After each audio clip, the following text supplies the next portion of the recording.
to MOUs, you know, I mean, you can, like, go.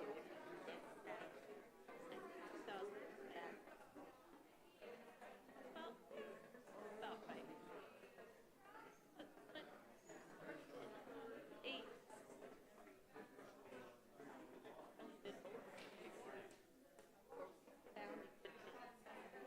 are the principals?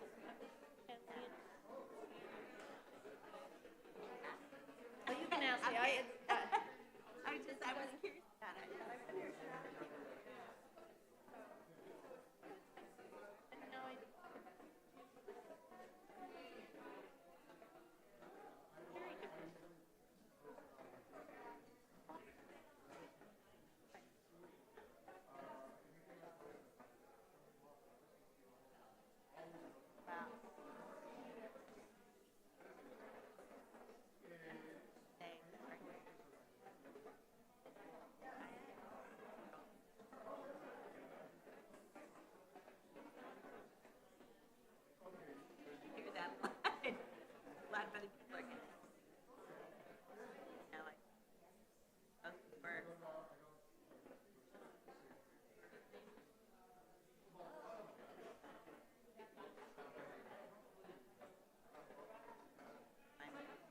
And if you hear my sermon, you're going to hear. Yeah. You're going to hear. I brought in a present. I have it. I should. It's the best Christmas book ever given. It's so sweet.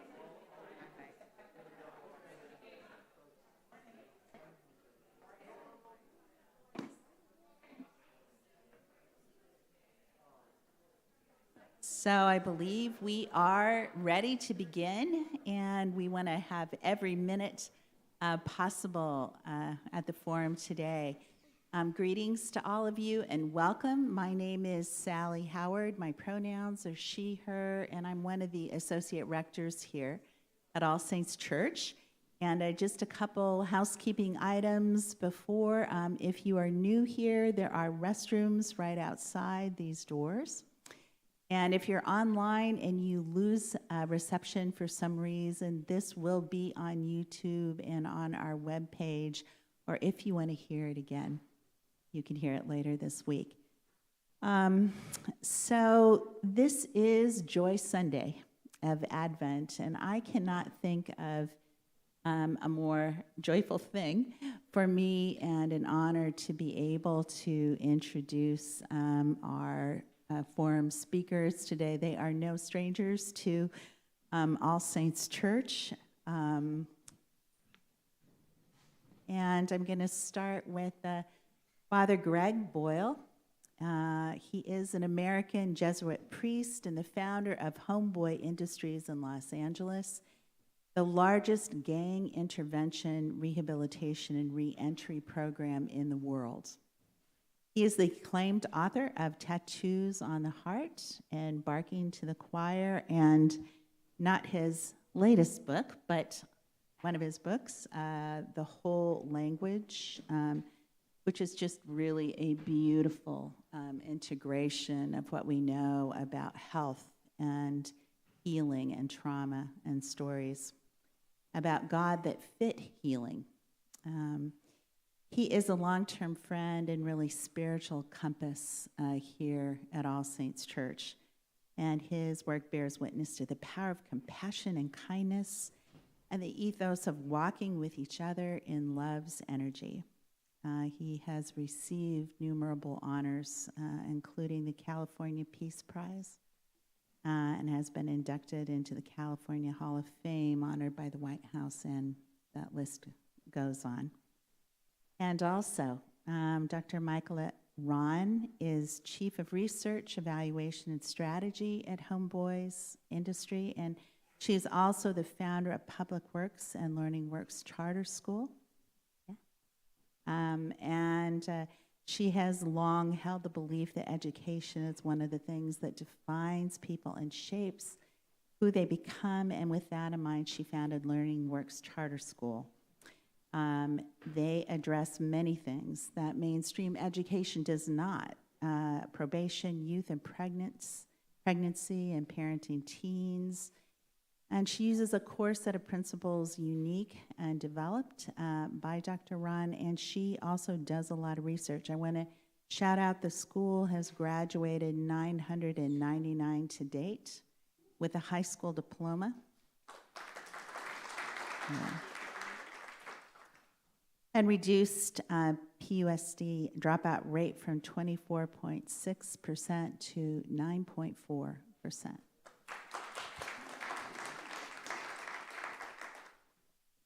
And she has many, many degrees, which she may or may not want me to go into, so I won't. Okay. So let's start out the discussion. And, you know, I just asked these two, actually, how they connected, how they met each other. And I wondered if you might say a word about that, and then we have some other questions to ask you. Sure. Am I on? I'm on. Hi. Good morning, everyone. Strangely, I connected with Homeboy Industries through you all.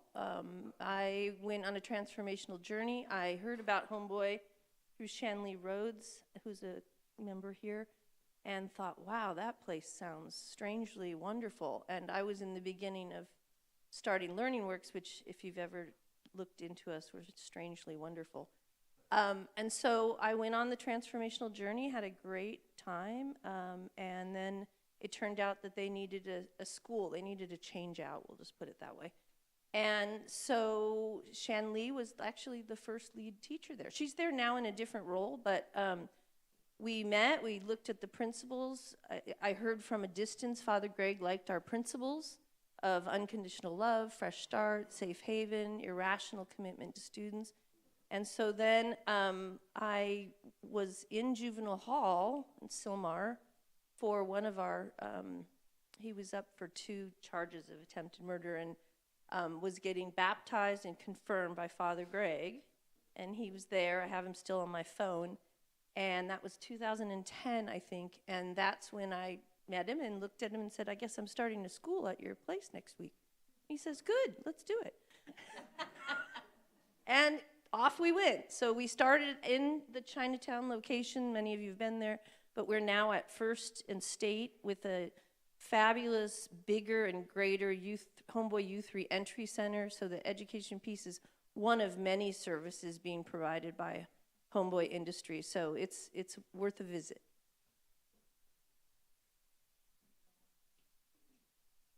That's a long way. I'm sorry. No, I don't remember anything. So, but that's why I'm glad you're here. So that sounds right to me, yeah. Great. That's great. All right. Well, I've always been curious, so thanks for saying a few words about that.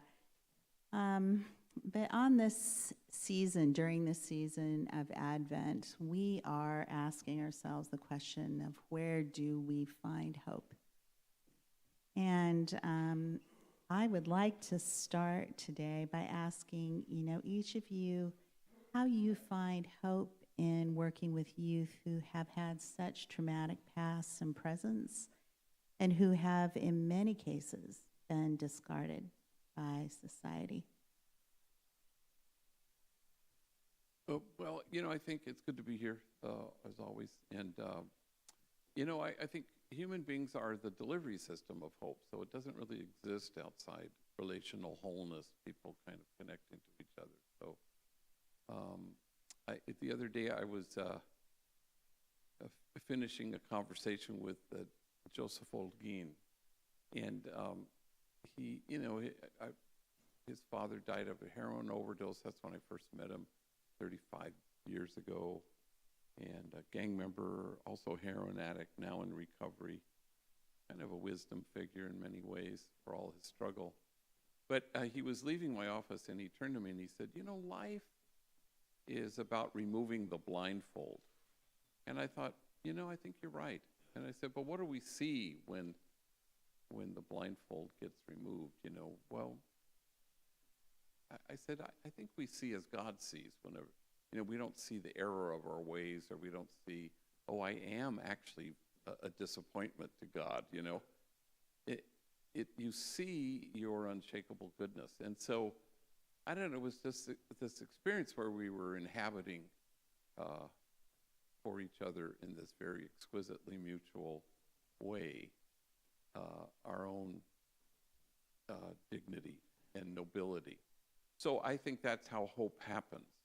It doesn't come from, announcing some message or pointing something out. It happens in a human way. The readings today about be strong, fear not, the splendor of God is here. Well, it's the discovery that you are the splendor of God. And I think that's a hard one for us to digest. But what could be more hopeful than to knowing that truth and then inhabiting it? And it's the good news is knowing that you're the splendor after all. So I think it happens kind of at this level that isn't very flashy, but it's relational, and it's human beings deciding to be the delivery system of hope. I think in the work that we do, we sometimes see some ugly behaviors that are curious, is the word that I've learned from Greg, which is there's so much trauma in these kids and what they've grown up with that they're exhibiting, what's inside and what's hurting. And I love just being curious about it and fun about it and talking and connecting and being relational. And then we get to hope because I'm connecting. I think they're seeing some hope in me. And so it becomes a mutuality with youth. But if we don't approach life just curious with what we're seeing, I think we miss the hope that we're looking for.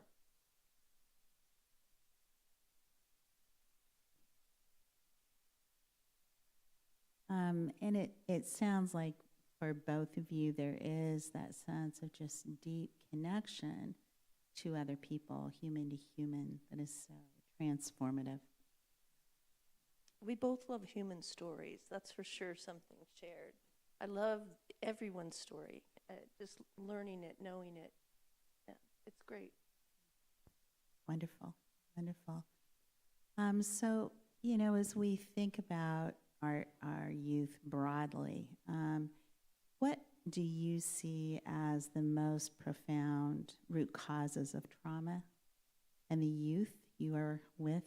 And what can we as individuals and as a church or wider community do to address those so fewer youth need places like Homeboy and Learning Works?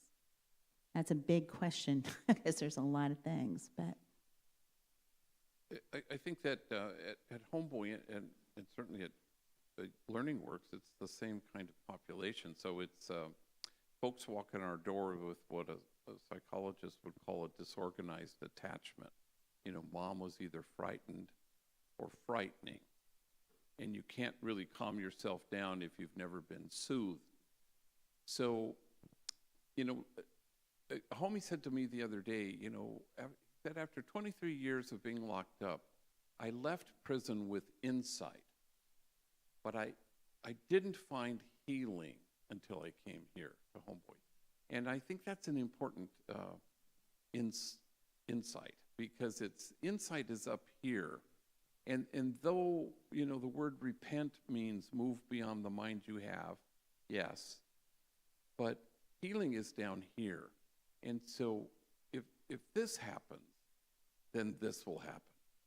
But the other way is not true. So, so a lot of people tout what works, and not everything that works helps. But everything that helps works. And so find the thing that helps. Find the thing that brings healing. Oh, nobly born, as Buddhists say, remember who you really are. So you greet people as they come in the door who come with a disorganized attachment. And you see them and you know their name. And then they feel safe then they feel seen, and then they feel cherished. And if it's true that the traumatized may well be inclined to cause trauma, it has to be true that the cherished will be able to find their way to the joy there is in cherishing themselves and others. So systems change when people change, and people change when they're cherished. And so, but when the blindfold falls and you see people's unshakable goodness, and you don't ask them to measure up, you just hold the mirror up and tell them that truth, then that's profoundly healing. It's the relationship that heals. And so you want to dedicate yourself to that connection where there is no daylight that separates us. And then everybody's inhabiting their nobility. And we recognize, we're all traumatized, but we recognize that the folks we're privileged to walk with carry more than most in a sense of despair and trauma and even mental health issues. And so we stand in awe at what they've had to carry.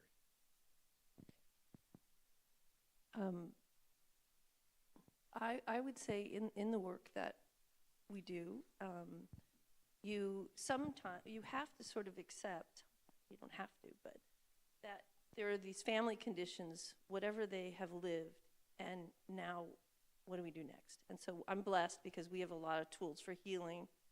But what I've been struck by over time is how damaging the systems have been to these youth and young adults. So you can take the family conditions and all that they've been traumatized by, and then you take the systems that we've created, and you just get the double whammy here on trauma. So I've looked at the foster care system, and I hope I don't offend anyone in here, but as a church, as church members, we need to continue to work on these systems. I am still not impressed with the foster care system and how much damage we're doing in that system. Probation's trying to change. Schools have pushed my kids out, so they arrive at Learning Works pushed out from regular schools. And it becomes a very oppressive environment, I would say, where you didn't do it right, I gave you another chance, and these are kids. So for me, it's the approach that our systems are taking that are mainly, I can tell you what to do and you should do it. Well, I don't know. How do we work together on this, please? So I would say churches should continue to look at these systems and continue to become knowledgeable about these systems and how we can change the way we do this. I mean, social workers don't necessarily believe in kinship. They've been trained clinically not to. So we kind of have a different approach over here. And so that, to me, is something that we should just continue to look at. Can you say a bit more about kinship, both of you? It's your word. Oh, well. And we use it. Yeah. Well, the things that draw the lines, God is always wanting to erase them. So kinship is the result when we've erased enough lines. So separation is an illusion. And so Mother Teresa diagnosed the world's ills correctly when she suggested that the problem in the world is that we've just forgotten that we belong to each other. So how do we stand against forgetting that? And that's a tough one, especially as church, because the moral quest has never kept us moral. It's always kept us from each other. And it draws the line that says, here's good and here's bad, and you're with us and you're against us, and you don't belong, but these folks belong. So Homeboy and Learning Works really want to be the front porch of the house that we all want to live in, the place where we belong to each other. So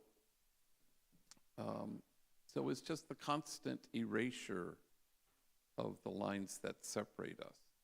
And but we kind of backed the moral horse a long time ago, which is to say sin, which is to say this is the thing that separates us from ourselves or from each other. And I don't know. I think God is kind of hopeful that we abandon that quest and just transform it into something different, which is how do we connect? How do we ensure that there is no daylight that separates us? And how do we bridge the distance? Which is God's dream come true, that you may be one, as Jesus would put it.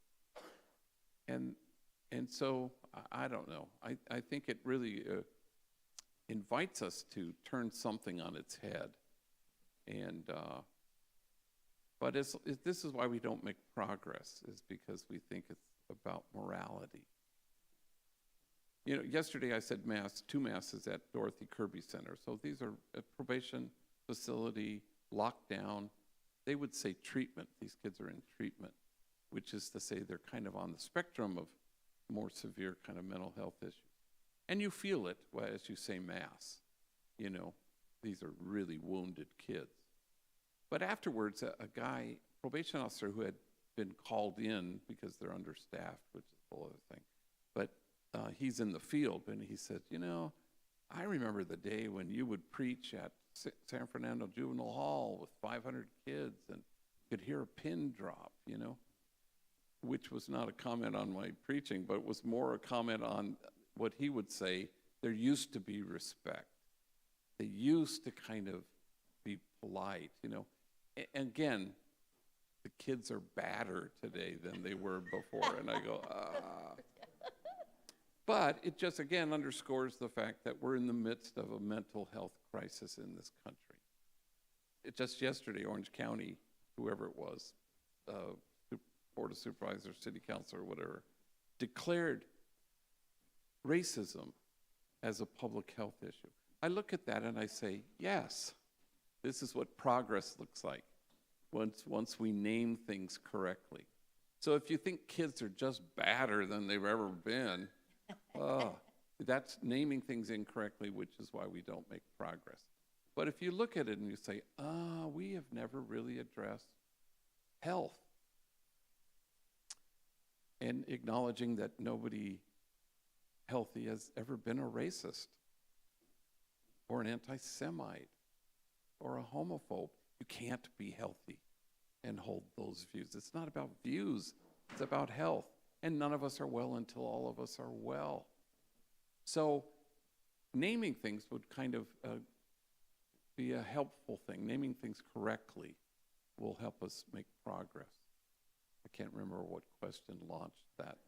That's all right, kinship. But anyway, kinship. Yeah, there you go, kinship. That's a good journey. And the moral of that rant was kinship. Thank you. It's a great journey. Absolutely. Yeah. Michael, would you add anything? How can you add to this? Well, I know. He is a tough act to follow. Could you try to subtract? Well, I mean, I would say I can comment on what I'm currently seeing, which is what he's talking about. The mental health of our children and youth is, I don't know what we're going to do. I really don't. And what I will say is the population I'm seeing the most broken was the kids that went through the pandemic, 5th, 6th, and 7th grade. They just have lost all routines. People ask me all the time, if you were going to do something with education, what would it be? Lots of people say preschool. I say middle school.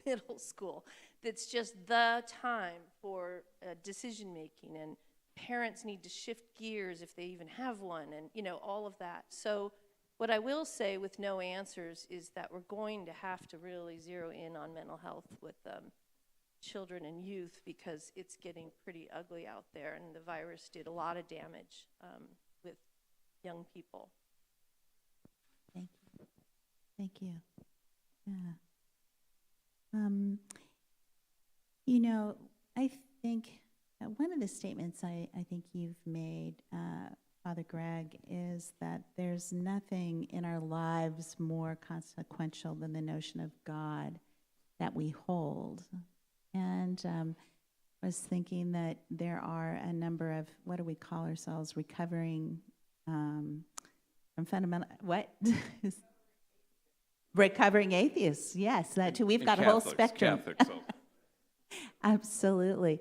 And I wonder if you can talk about that with us, you know, that notion, because it, as we're telling stories, you know, we also tell stories about God. And when you were talking about disorganized attachment, you know, I was thinking that our stories about God as a being to be feared, who's punitive, and really does induce disorganized attachment in Christians, or could potentially. And so I wonder if you can talk some about that. What, you know? Yeah, there is nothing more consequential than that, because it's going to guide the ship, you know. And we're always being invited to be in the world who God is. Now, if God is puny, then you're puny in the world, and you don't want that. You know, you want to be spacious and expansive. Lately, I've been reading, I'm kind of late to him a little bit, is John O'Donohue. And he kind of did I don't know if it was a doctoral thesis, perhaps it was, on Meister Eckhart. And Meister Eckhart, who was a mystic and a theologian and a heretic, you know, yes, according to the church, at some point anyway. He said, it is a lie, any talk of God that doesn't comfort you. And there's that thing in us that is so pervasive that doesn't believe that we think that it removes challenge from the God we have. And I just think that's not true, but that's part of our DNA, is that God is wanting us to measure up. And that God kind of notices sin. I remember Homie who was just talking about how sinful he was, and we were texting, and I said, God doesn't see sin, God sees Son, only Son. And so there's always an invitation to something. Find the invitation. It's always an invitation to joy. It's not an invitation to come to terms with how bad you are. It's never that. It's never that. And I think that's where we've lost our way. I mean, historically, we've lost our way. So my friend Mirabai Starr, who's a mystic and translates mystics, she always says, you know, once you know the God of love, you fire all the other gods. Right. And so the truth is to always try to find the God of love. Even if you're reading some Old Testament passage where it's about wrath, you go, okay, no. You know, God who's angry, nope. You know, and that's okay to say nope, because once you know the God of love, you know how to say nope. And that seems to be an essential thing. So you cling to this, to the marrow of the gospel that invites us to joy, my joy yours, your joy complete. And it only comes by way of the God who comforts.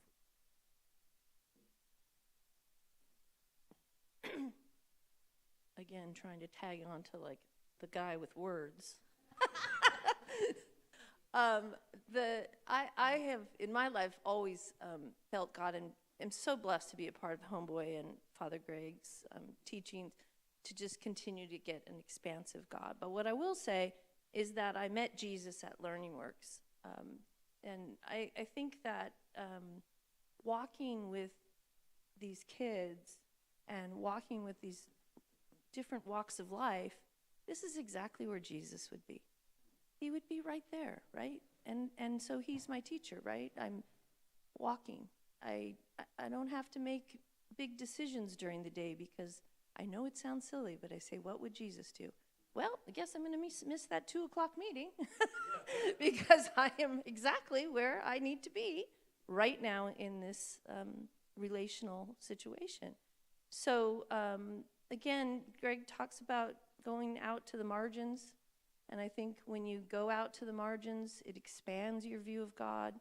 It expands your view of Jesus. So if we stay in our own comfort zone, then we stay with our own mind and heart. But when you go out and connect with those that stretch you, you get a different view. Beautiful. Thank you. So, this is the third Sunday of Advent, Joy Sunday. And one of the things I think that we know about both of you is that in the face or with, suffering that you are with, you also laugh a lot. And I'm wondering if you can talk about the role of humor and joy in healing and tell us some stories about where that's been, healing to you. Well, I just first want to say, and then people always ask me, what's the best thing about Greg? I kid you not. It's just the strangest question. I'm like, he's funny. He's just darn funny. So when you read the books, I mean, they're both, right? You have to pad it, and what we see on a daily basis, some of it is just belly laughter with just craziness. And again, that curiosity. If you come at it with curiosity, it's going to be funny, even in the midst of all of it. But Greg has really good funny stories. You got a couple? Well, I love the thing about curiosity, by the way. Yeah, I know. I got it from you. You lean into it. Did you really? Yes. Oh, okay. A senior staff meeting 4 years ago. Oh, okay. Wow. Thank you for mentioning my book, The Whole Language. So I was on a plane, and I was returning to my seat from the restroom, and somebody on the aisle had the tray table down, and a book was opened, and so you see the turquoise color there. I thought, and I could see the turquoise color, and I went, oh my God, somebody's reading my book. And so I tried to be low pro, and I walked by, and the guy was knocked out. He was drooling. So apparently reading my books is the next best thing to a CPAP machine. That's what a homie calls self-defecating humor. The only one I have recently was I went with David and Isaac, two homies. They had never flown before, and we went to Buffalo to give a bunch of talks. And we were flying home, and I was reading this book. I was just engrossed, and David was next to me. And he was,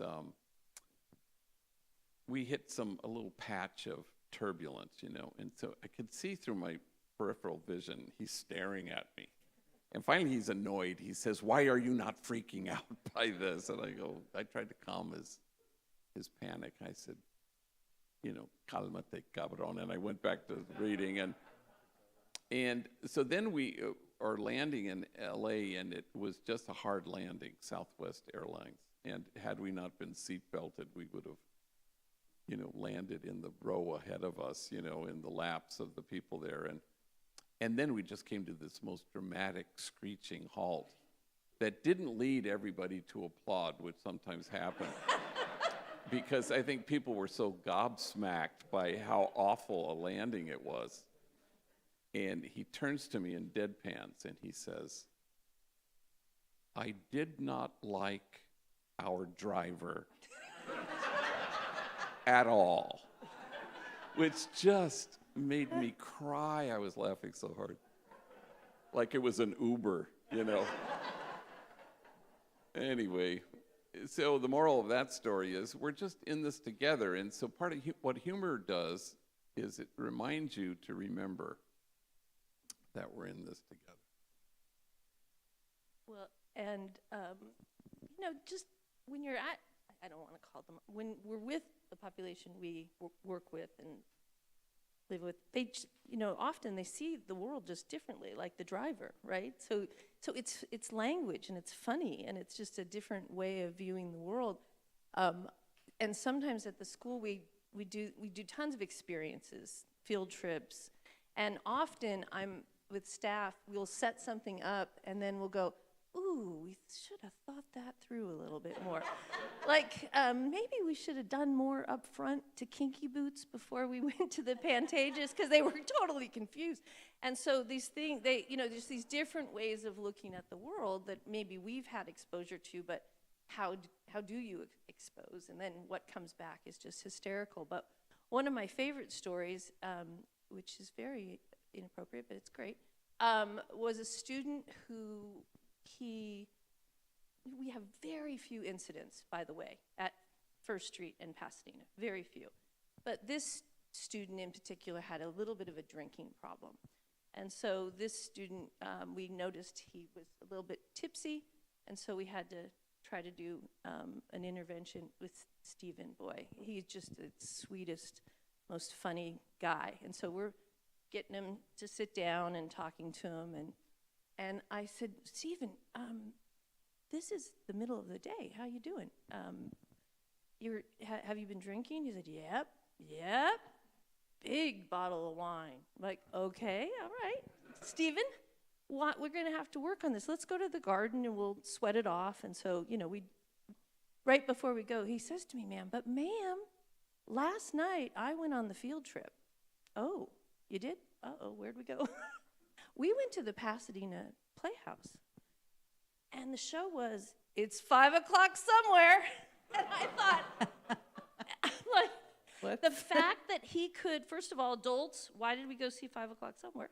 And the fact that he could take that and and then we went in the garden and we just worked it off and talked to him, and we've been working with him ever since. But they say things that are so funny that connect you to them because he felt safe. He felt safe. He felt like he could say whatever to me, and he wasn't going to be punished. He wasn't going to be, those are the kind of experiences where you just chuckle a little, but then you turn it, and it was great. Beautiful. Thank you. Yeah. Just thinking, too, again, just about that power of safe space and love and connection. And right after I graduated from graduate school, I spent a year in the continuation school with a long-term social worker in public schools, and all of the kids we gathered in a group were failing continuation school, right? And all we did for a year is sit and listen and cry and laugh as they told their stories to each other, and that's all we did. And at the end of the year, every student was passing at least, and half, I don't know if that's the measure we're looking for, but we're on an honor roll. And it was really the love between them and the connection between them, and just holding space and tolerating, not knowing how to necessarily solve the problem of a child at 14 who's taking care of a terminally ill parent, or a young child in Altadena who has, teenager, has seen a severe beating, by the police. It's there's sometimes you feel, right, like, what can you do in the face of that kind of trauma? But that connection that is so central, I think, to how you think and how you work and how you build the communities is so, so powerful.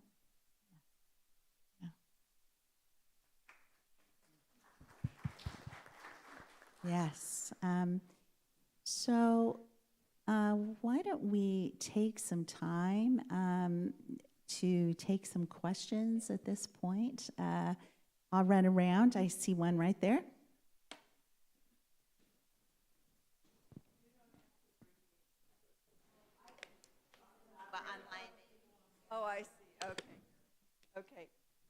So I have two questions. One is, have you found music to be helpful in what you do with these kids? Yes, at both, we have an art academy, Homeboy Art Academy. Oh, perfect. Homeboy Art Academy, have you seen Greg's new book, Best Christmas Gift Ever? The art is done by who runs the Homeboy Art Academy, who's Fabian. Fabian is amazing.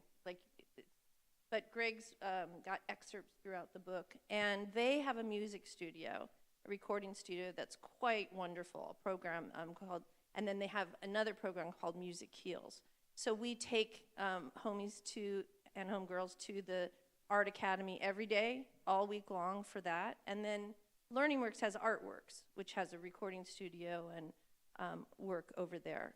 So I think that youth don't have access to as much music as, say, younger kids. So the more we can make learning an instrument or something, at 14 accessible, and we do that at the Homeboy Art Academy. Great. My other question is about the foster care program. Oh, no. I'm wondering if it's so corrupt because it is a paid program. People are paid. Okay, I'm going to be careful here. So first off, my favorite phrase is the damn humans. So humans run these systems, right? And so they're paid, and they're often not paid well. Some at the top are paid very, very well. And for some reason, it's not gelling. It's not coming together. So, but what I will say is the ones I end up with have been through many, many homes, many placements. So I don't want to say the system isn't working in some aspects, because I'm dealing with the highest risk youth. I mean, I've had ones in 12 placements by the time they get to me. I've had kids in 11 schools before they get to me. So what I think we don't know what to do as a society is really high risk behaviors. We still don't know how to solve the homeless problem, right? We have, probation we're working on, foster care. So we have a lot of work to do in these systems. And I think that what happens, which doesn't necessarily happen in our philosophy, is that adults get tired of kids. And that's in every system. That's in school. I've talked to teachers that say, I won't even deal with discipline anymore. And you're like, okay. So I think just the humans get worn down and lose some form of will to help these higher risk kids. Anything to add? You can. That's right. This is a question for Father Grifolo. Did you ever work with the gentleman? What gentleman? Let me keep it straight. I'm born and raised in Boyle Heights.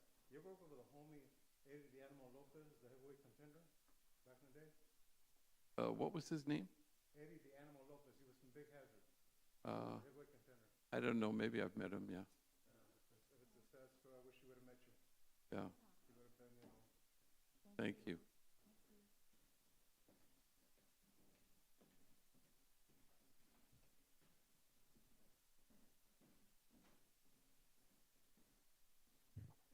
Thank you.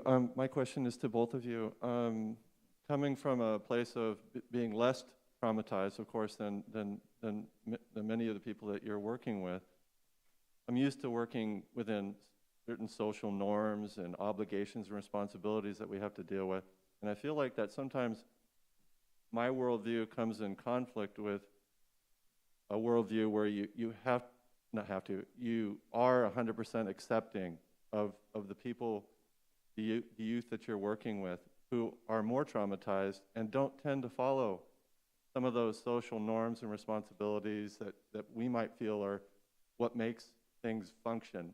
However terribly sometimes I think our society can be under those norms. But I feel like, is there a conflict that you see in that, and is there a way around someone like me to not feel like you want people to kind of function under what we're used to.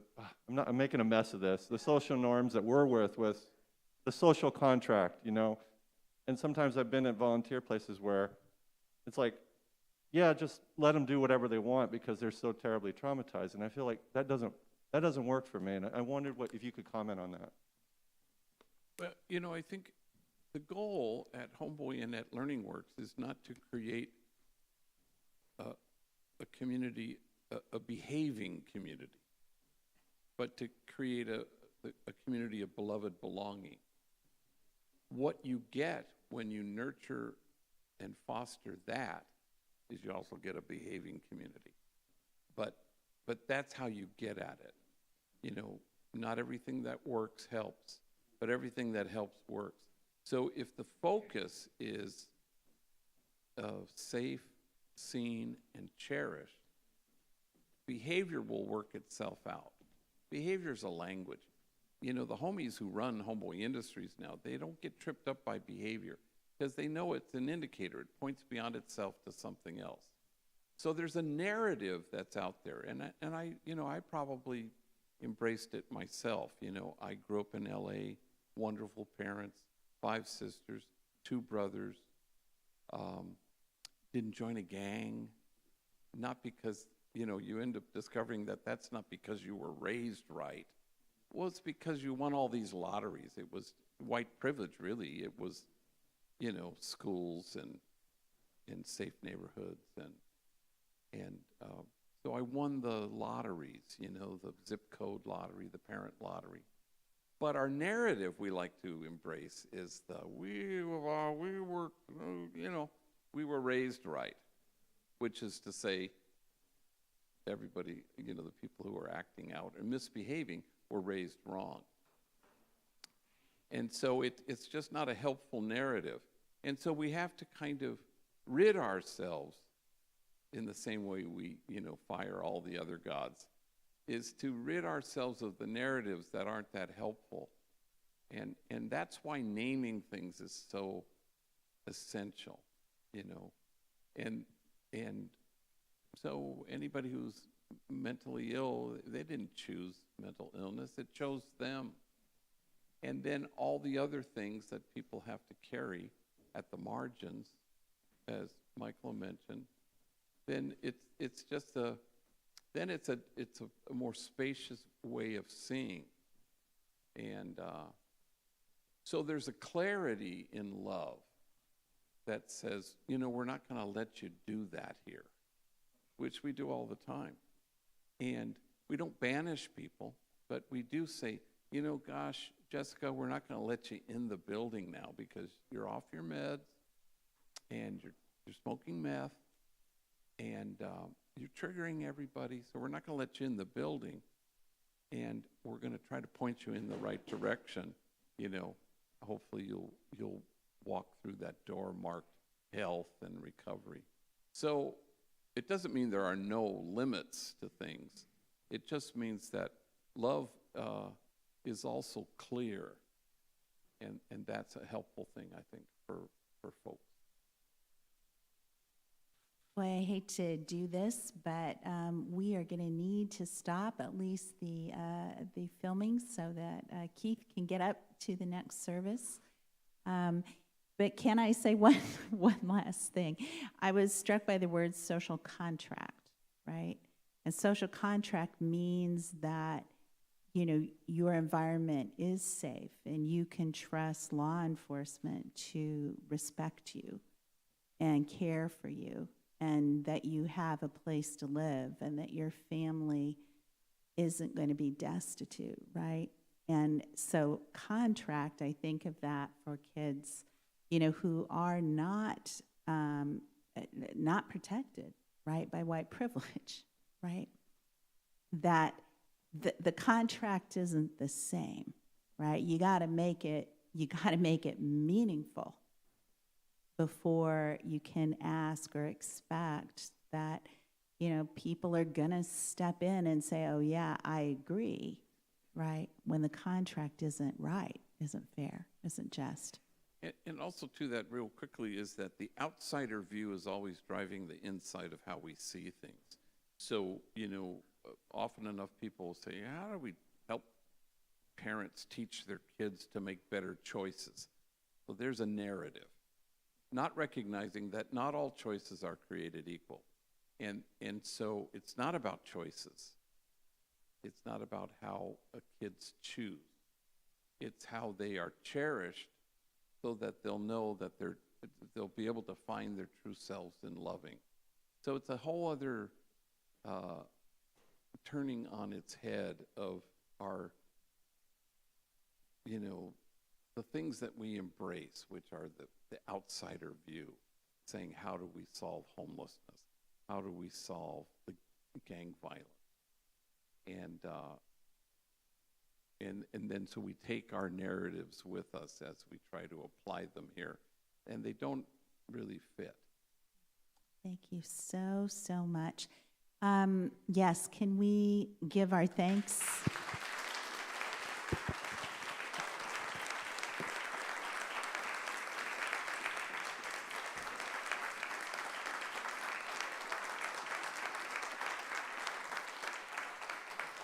Thank you all for being here, and those of you streaming, we'll see you upstairs.